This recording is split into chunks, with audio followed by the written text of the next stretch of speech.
everybody. My name is Paul Esden Jr., a.k.a. Boy Green. I am the New York Jets digital reporter for Heavy.com. Welcome to my YouTube channel right here on www.youtube.com/BoyGreen25. Every Monday, we turn the page. We talk to an expert from the opponent that the New York Jets are playing next. And in this particular case, that is, of course, the Tennessee Titans. And stepping in behind enemy lines is Easton Freeze. He is a broadcaster and contributing writer for Broadway Sports Media, covering all things Tennessee Titans. So let's bring him in. What's up, Easton? Hey, how's it going? By the way, I thought my Boy Green nickname was pretty cool, but the gods blessed you with the Freeze last name and Easton. That's a great combination. I don't know if anyone's ever told you They that. did. I've gotten it once or twice. I like it as well. I keep it. All right, good. That's an excellent choice. Something else I'm sure you'll keep is the Titans' record so far. So let's start there. 2-1. Very interesting, but it's been a very, and that's the word I guess I'll use, a very interesting season thus far for the Titans. Give us the scoop, kind of walk us through what the season has been so far for the Titans. Interesting is a good word. It's been kind of a rocky start for the Titans in terms of expectations, right? So coming into the season, this Titans team was coming off of one of their best years.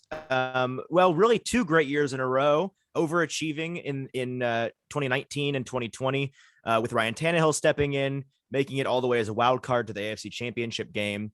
And then last year having a really high-powered offense, one of the best offenses in the game, one of the worst defenses in the game, but the offense really carried the team and ran into a tough opponent in the playoffs, the Ravens. So we tend to play in the playoffs whenever we get there. It's kind of our curse here in Nashville to run into the Ravens, and we take turns beating up on each other and ruining each other's seasons. So they ruined our season last year, but we did a lot in this offseason to improve in terms of personnel.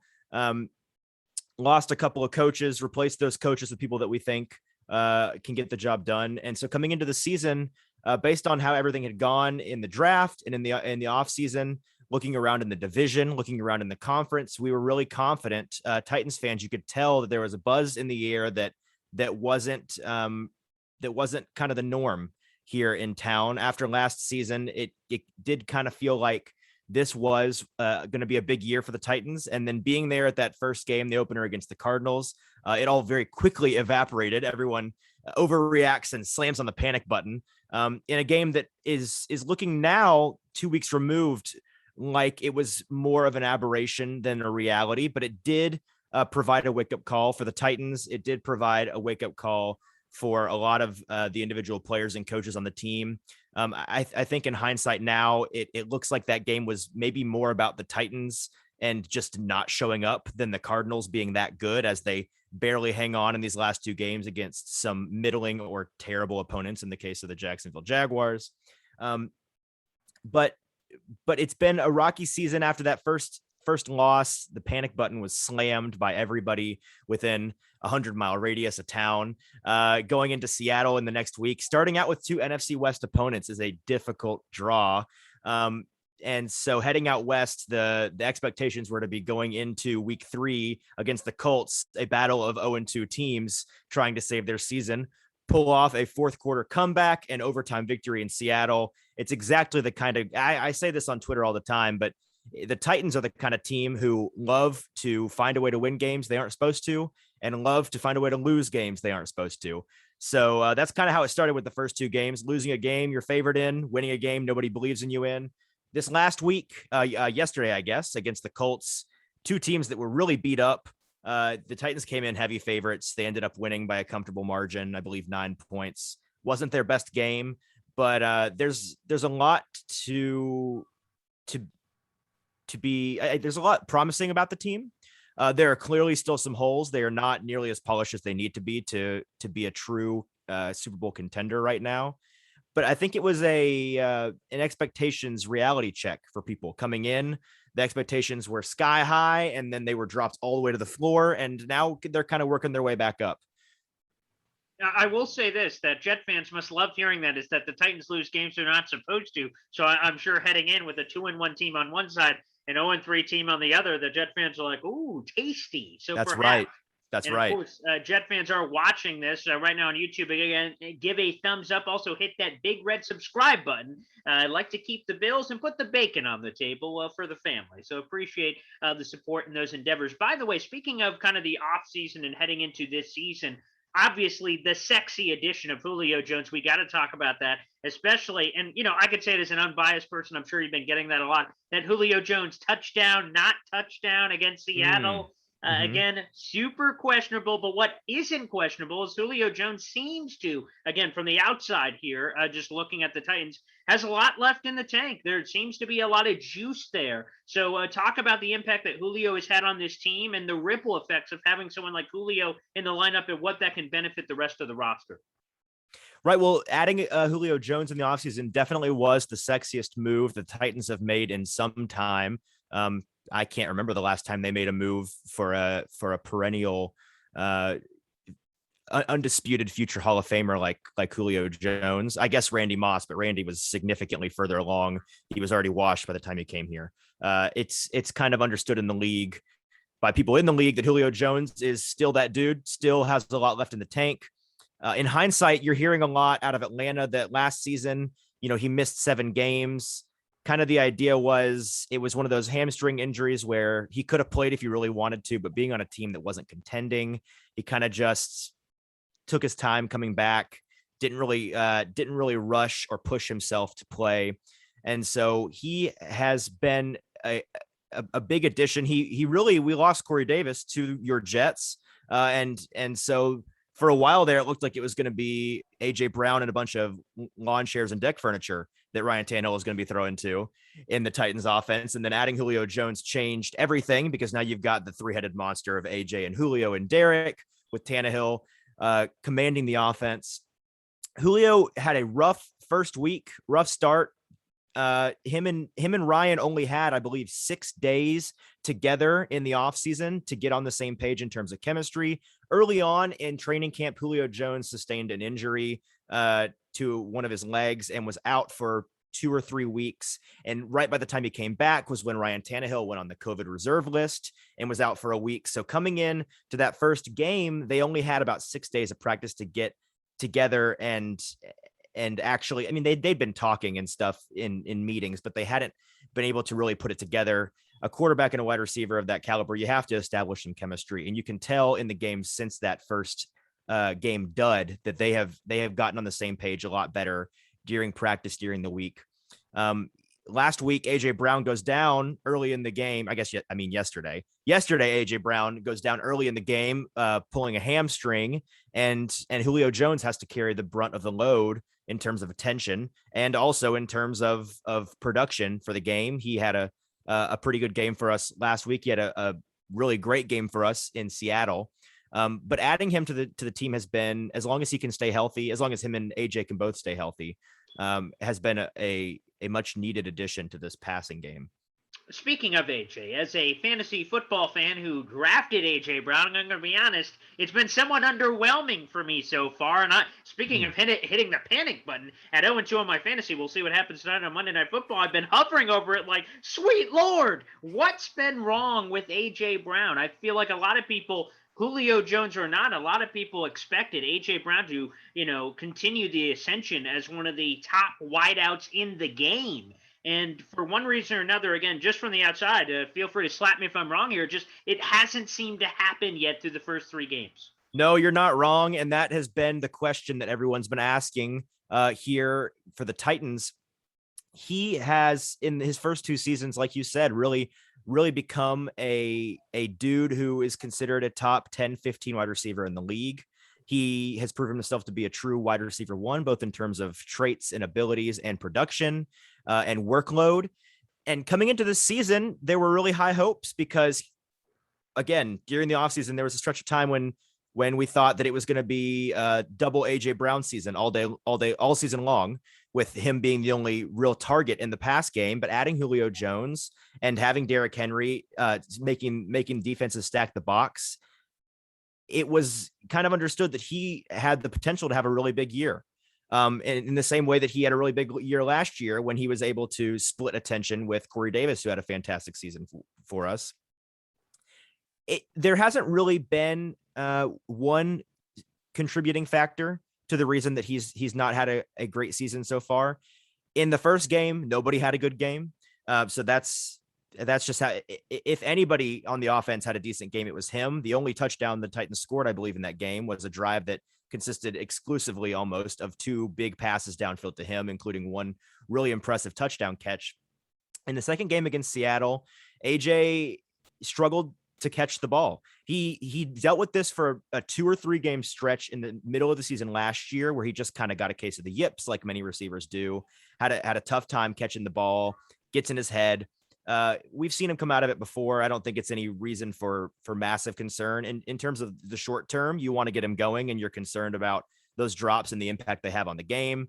But in the long term, I don't think it's any major issue. Last week, he pulled a hamstring. It looks like today the news is still coming out in terms of what his condition is, but it looks like he's going to be considered week to week. In terms of looking forward to this game, I did see from one beat writing source that he's considered week to week, and they would probably highly, and this may be just a guess, but it's a pretty educated one, that he may be sat this week against the Jets, looking ahead to a tough stretch of games for us, facing some more NFC West opponents and the Chiefs and some more divisional games. We've got a tough stretch ahead, and so he may be benched this week and potentially next week against the Jets. So if you have him in fantasy, I would keep a big eye on that. I would probably lean towards he probably won't play, and if he does, it'll be in a really limited role.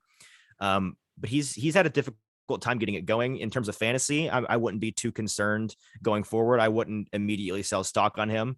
Anybody that you do trade him to is probably going to laugh at you for it down the road. But right now, and in terms of this Jets game coming up this week, he's a big question mark.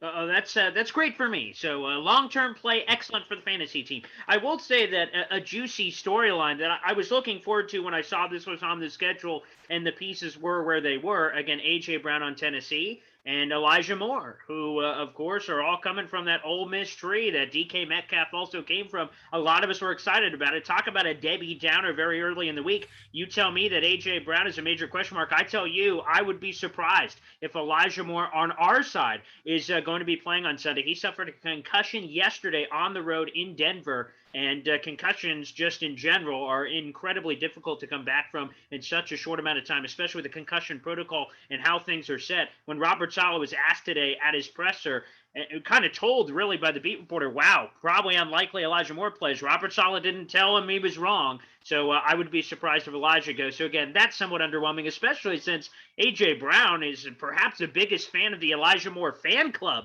That's right, he is. He would bet his and I'm interested because this is where I want to go. Is that A.J. Brown said he would bet, an insert amount of money that Elijah Moore Rookie of the Year and that he's going to be the real deal. And of course, Jet fans saw that and started salivating like phenomenal. What was the Tennessee perspective on that? That's pretty interesting. Well, it's interesting. You're right that A.J. Brown is the president of the Elijah Moore fan club. And coming into the season, coming into the draft this offseason, A.J. had been spending time with Elijah. He'd been hyping him up before the draft. The Titans at the time were still in need of a wide receiver. This was well before Julio Jones talk even began. And so there was a lot of talk about the Titans potentially drafting Elijah Moore. We're seeing that chemistry between AJ and Elijah working out. Elijah, in terms of physical traits and track record in college, it was very, very similar to what AJ looked like coming out. He's got a big body. He's got great hands. He has the speed and the physicality to be a wide receiver one. He's got all the physical traits. He saw good production in college. I think that it was a good draft pick by the Jets. The Titans, we're not obviously sure whether or not he was on their board, but I know that AJ was really happy. I believe he was with Elijah on draft night, and was really happy for him getting to go to the Jets. And he was going and is now with AJ's former partner in crime, Corey Davis. And so the two of them, I think once he gets healthy, and again, concussions are such a tough thing to come back from in terms of immediately making an impact. but I would be patient as Jets fans with Elijah Moore. I think if there's any draft pick or offseason acquisition that you come to regret, I don't think it's going to be Elijah Moore. I think that he's got a good future in the league. Again, Jet fans can only hope so. We're speaking with Easton Freeze, broadcaster and contributing writer for Broadway Sports Media, joining us, covering all things Tennessee Titans here. Let's talk about Corey Davis. He's the quote-unquote elephant in the room, so to speak, anytime I talk with Titans people, and I'm a Jets person. And it's interesting that you talk about, patience, because week one, Corey Davis had 5 catches, 97 yards, and 2 scores immediately, and the Jets are getting the immediate bang for their buck. They spent some decent money in free agency to bring him in, and Jet fans thought he was going to be spectacular. Bill Belichick erases him from the game in week 2, and then this past one was a real tough one for Corey. He dropped a couple of catchable passes that had a lot of Jet fans running all over the place. But before we get into all that, I want to go back to free agency because, on one hand, the Jets getting Corey Davis was exciting for Jet fans, but I was trying to talk to Titans people like, why didn't the Tennessee Titans retain Corey Davis? The money was solid, if not unspectacular, so it seemed like there coulda, woulda, shoulda been some fight from the Tennessee Titans. Give us that perspective. Why didn't the Titans retain Corey Davis when the money, again, within all reason, was pretty reasonable? Yeah, I can understand that confusion coming from the Jets side of the coin there. Corey's contract, in terms of overpaying for free agents, was not one of those that you look at and you say, wow, they really overpaid. I don't think that you necessarily got a deal on him, but I think that it was an adequate contract given his production in 2020. It started with before last season, the Titans not picking up his 5th year option on his rookie contract. The money didn't make sense for them to pick up his 5th year, regardless of his production, in terms of the way that the cap had started to fall. And his role on the team is really what it was, because his first 3 years with the team, they were trying to make him into a wide receiver 1. And frankly, it was not working. Now, to be fair, he had Marcus Mariota throwing to him, and Corey tends to get, at least in his time with Tennessee, he tended to get a lot of his production mid to downfield, especially outside the numbers, which was Marcus Mariota's weakness as a passer. He had by far his best year of his career in 2020. Some people attribute that to being able to feed off of getting second draws in terms of opposing cornerbacks because of A.J. Brown and his emergence. Some attribute that to moving from Marcus as a passer to Ryan Tannehill as a passer, who's a significantly better thrower of the football. Some attribute it to just a guy having a breakout year. He puts it together and he has a big year and gets paid. I think it's probably a combination of all three. I don't see him as a guy who had an aberrational good year, got a payday, and is going to end up being a regret purchase by the team that got him. In terms of the reason they didn't end up paying him, even after his 5th year option wasn't picked up, you have to remember the context of where the Titans were coming off of last season. The offense was as solid as they come. It was a historically good offense in terms of efficiency and point production last season.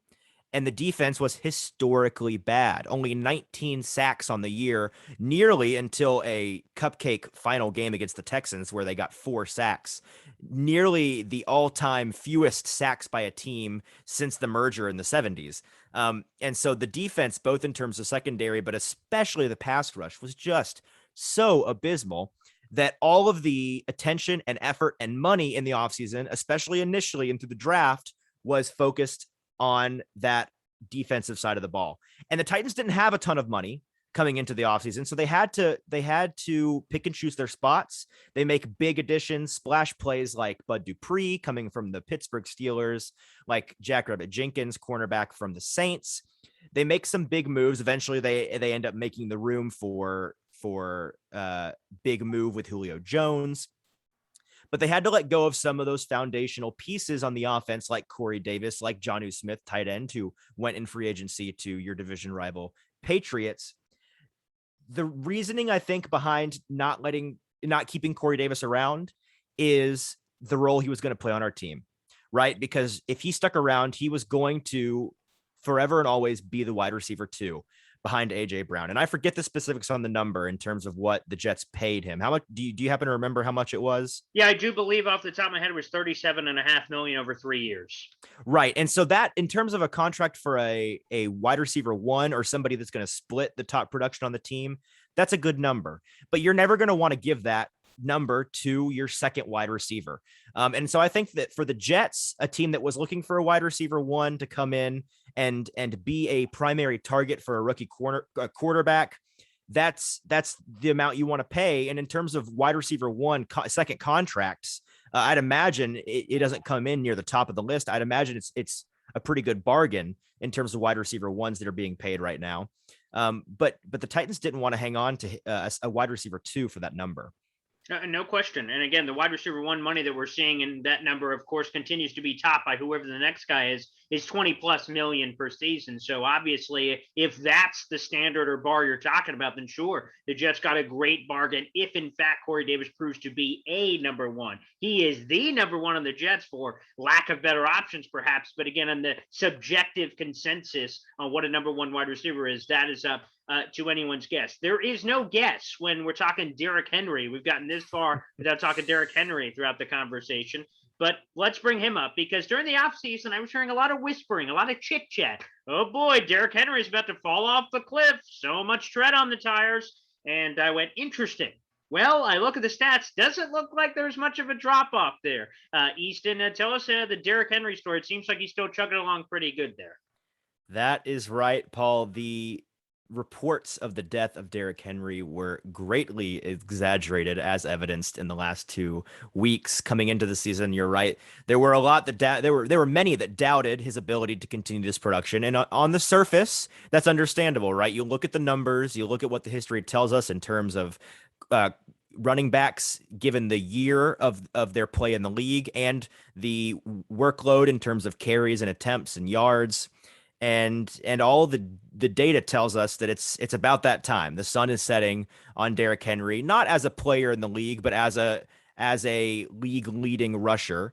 And the problem, really the only issue with that analysis is that it's on paper. And then you look up and you remember we're talking about Derrick Henry, who's not really like the rest of these people. Obviously, he's a refrigerator on wheels. He is El Tractorcito. He continues to run folks over. His preparation in the offseason is the clue that I think the only clue that you need in terms of how much this guy takes care of his body. You see him go on vacation, and even on vacation, he's somewhere in a shack in the Maldives, beaching it up. But he's found himself a place that has natural island workout room with like coconut barbells, and it's like, this guy doesn't stop working out, does he? And he puts out these crazy workout videos all summer long. He's got a reputation with his trainer for having a really unique recovery method that apparently seems to be working out really well for him. So his training is elite, but obviously just the way that he's built, his God-given ability and his physique and his stature is unfair. You just don't see folks like him. You see him come out, you see him in person like I do weekly, and it is not a running back. He's not a running back. You see him come out, and if you didn't know anything about the Titans, you were just attending a football team you weren't aware of, you would assume he was part of the defensive line group. And so he's kind of an adult among children at times. He continues to. Now, I will say, talking about his production, he is on pace as of this morning after 3 weeks for exactly 2,000 yards. Wow. But he's also on pace for around 560 total touches between receiving and passing, which is unsustainable. Now, not unsustainable in terms of him being able to do it. He could do it. I don't doubt that he would be able to do those numbers, but it's unsustainable in terms of you don't put that amount of production on any player on your team unless you are just running them straight into the ground, right? And so he had nearly 400 carries each of the last 2 seasons. He's currently on pace for 460 some odd carries with 100 some odd additional catches because mind you, in the offseason, there was a lot of ballyhoo about how, oh, Derrick Henry can't be the best running back in the league because he doesn't catch the football. And do you know who the leading receiver is for the Titans so far through 3 games? Who is that? That'd be Derrick Henry would be the leading receiver in terms of receptions. He has, I believe, almost 150 or 130 some odd yards in the last 2 games receiving, which is hilarious to see that human being lined up at wideout. But he does do it on occasion now. He does seem to be an alien. That's just, again, my observation is, again, we're all north. I don't know how, it's hard to tell on video how tall or how big you are, but again, for me, I'm 5'3" on a slanted hill, and just when I see him on television, I'm just like, it's like a Space Jam Monstars thing. I'm like, he is not of this earth from a size and the speed is the thing. On that Seattle run where he breaks off to the left, you see the angles of defenders, so like, oh, he's about to get caught. And then he doesn't. There's just that engine that keeps churning inside of there, which is incredible. Again, when you look at the size of the player, the speed of the player, again, none of it connects. None of it makes sense. It really is the speed that is deceptive, right? He has some of the fastest wheels in terms of running back in the league, which is incredible given his size. And he is deceptive. The thing about his speed is that his acceleration is poor. Obviously, poor in terms of receivers, or in terms of running backs, rather. Right. He does take a while to get up to his top speed. He's what Greg Cosell, who's an NFL analyst, I'm sure you've heard of Greg. Greg calls a strider. It takes him 3 or 4 steps. Now his steps are huge, but if he gets to around that 5-yard mark to that secondary, if he gets through the line untouched or sometimes even touched, because we know Derrick Henry after contact is the best running back in the league, he gets to a speed that he can take on anybody in the league. And that speed and power combination is what makes him so lethal. I will say, this is just some advice to Jets fans, because this is what, as I see other, when I'm at games and I see opposing fans and I listen to how they're reacting to the game. Yeah. Jets fans, in the first and second quarter, you have to relax about Derrick Henry. The go-to is always in the first quarter, Derrick Henry gets stopped behind the line of scrimmage 3 or 4 times, and it's opposing fans losing their mind. Yes, like we're all over this guy, we're shutting him down, and it's like they forget, or maybe they just have never seen, that's not how Derrick Henry works. He's still in warm-ups in the first and second half of the game. And by the third and the fourth quarter, that tune changes, obviously. And so any actual positive yardage Derrick gets in the first and second quarter really is bonus. It's kind of a chore, the team running the ball in the first and second quarters, because it's just establishing that run and it's tenderizing the defense so that he can terrorize in the fourth quarter. And so that's my advice.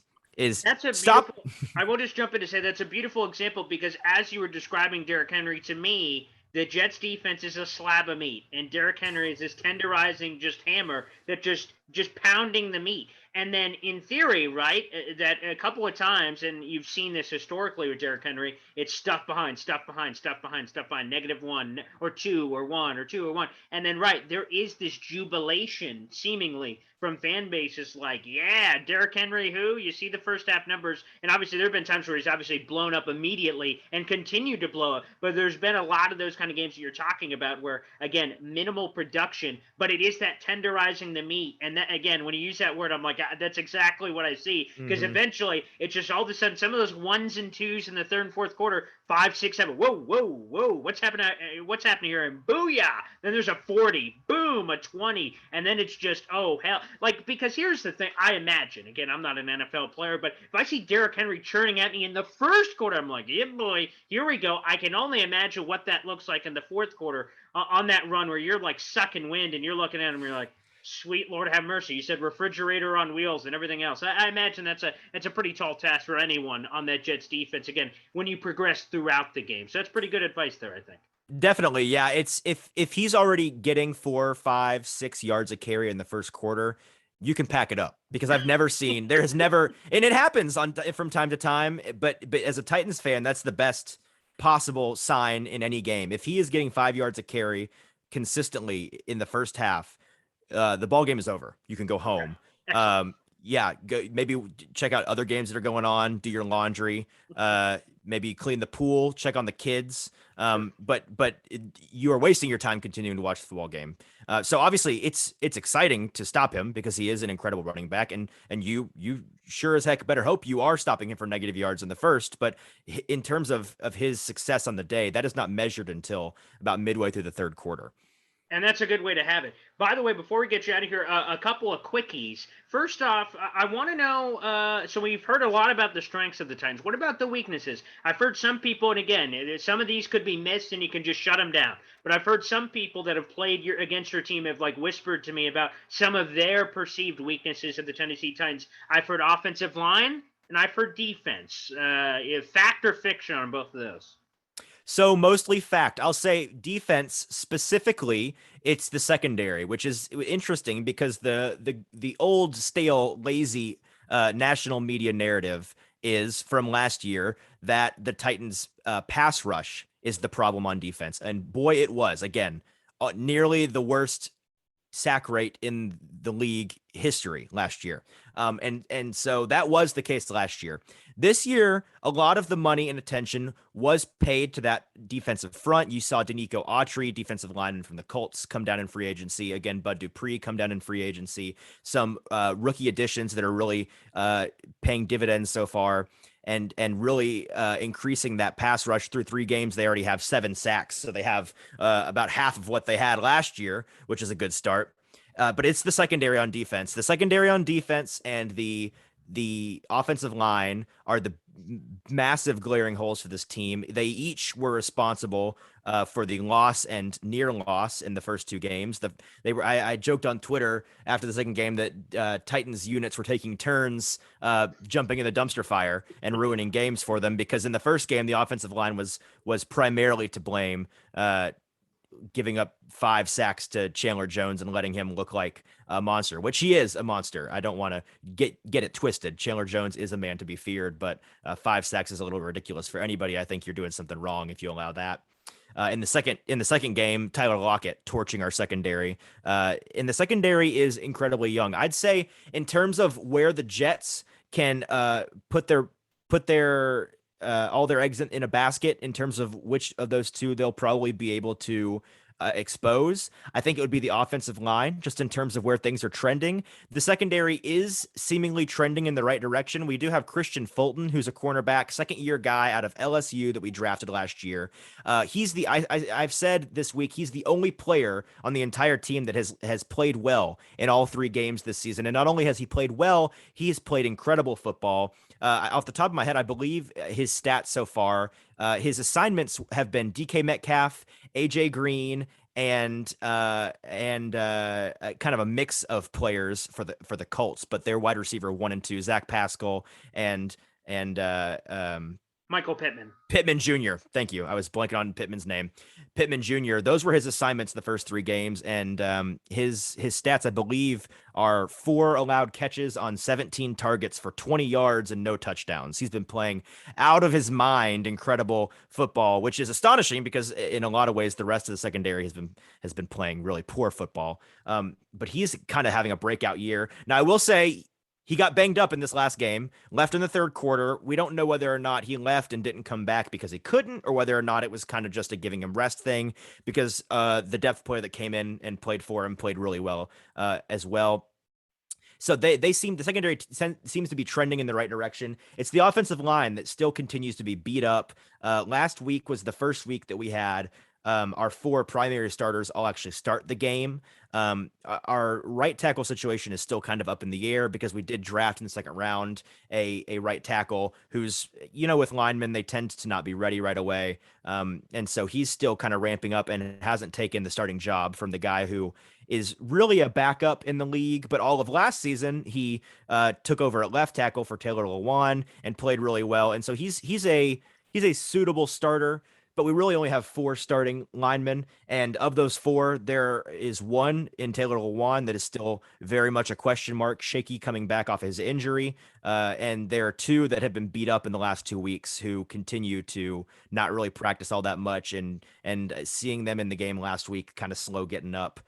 So in terms of getting a pass rush, and I will say, I think the reason the Jets can capitalize there is watching the Jets these first 3 weeks, not nearly as intently as I'm sure you are, but as a casual viewer, my and you can correct me if I'm wrong, but my interpretation of how the season's gone for the Jets is shockingly, despite a massive heartbreaking loss in the preseason of the big free agent acquisition from the Bengals. Carl Lawson, is that his name? That's correct. Replaced by Shaq Lawson, who are not the same person, although it's a fun little I saw that move and thought maybe they're just trying to, we'll give them the same jersey, maybe they won't notice that we replaced Carl with Shaq. But Shaq has played better than I thought he would. I've seen him make some splash plays and highlights, and I've seen that Jets defense really look like it has some life to it. Robert Saleh, obviously an incredible defensive coordinator. I'm sure he's the one calling the plays for you guys. I think that front can get after the Titans in the backfield on offense if they're not careful. So I think that would be where, if they were going to capitalize and really blow this game open, that would be the phase of the game to do it. He actually isn't. Jeff Ulbrich actually is calling the plays, which is interesting. That's surprising. Again, but it goes to your point that you assumed, and guess what? All of us assumed when Saleh was hired, we said, that's his craft. Of course, that's where he's going to lean. That's where obviously he's cut his teeth throughout his entire career. But quite frankly, and something interesting, and obviously for Jet fans, is during the Adam Gase era, Adam Gase decided to almost make two quasi head coaches, himself in the offense. Greg Williams, he handed the keys to the franchise to the defense, and that obviously was a miserable result.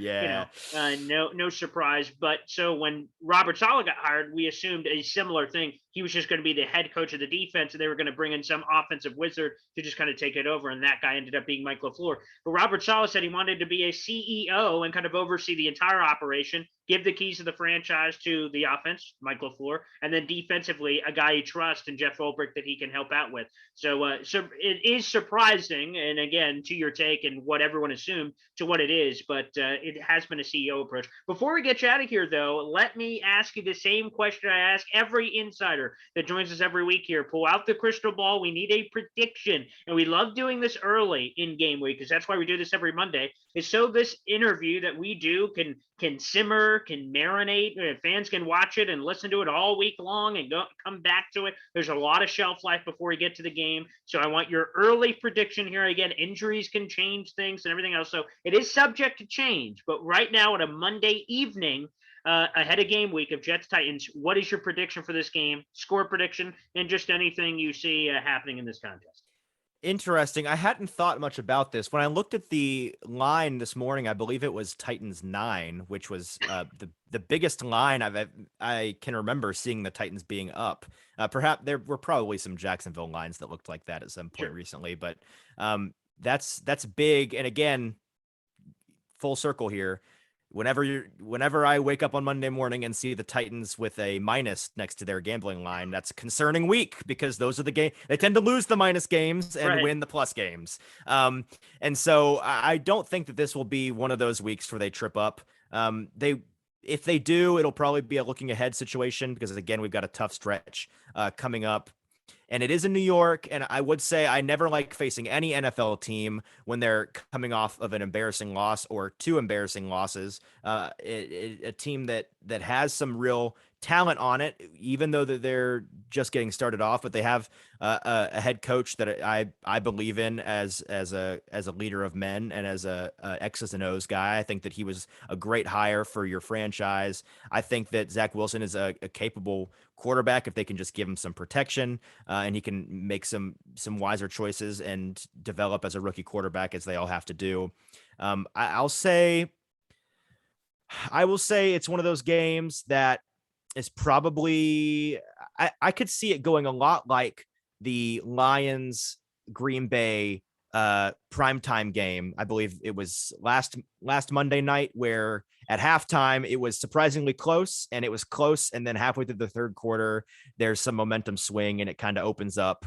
So I'll say Titans 35, Jets 21 will be my guess.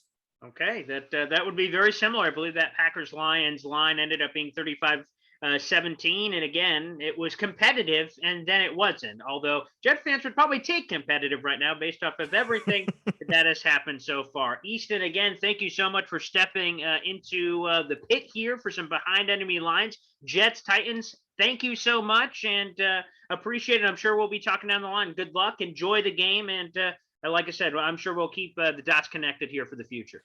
Absolutely. Thank you so much for having me. I enjoyed it.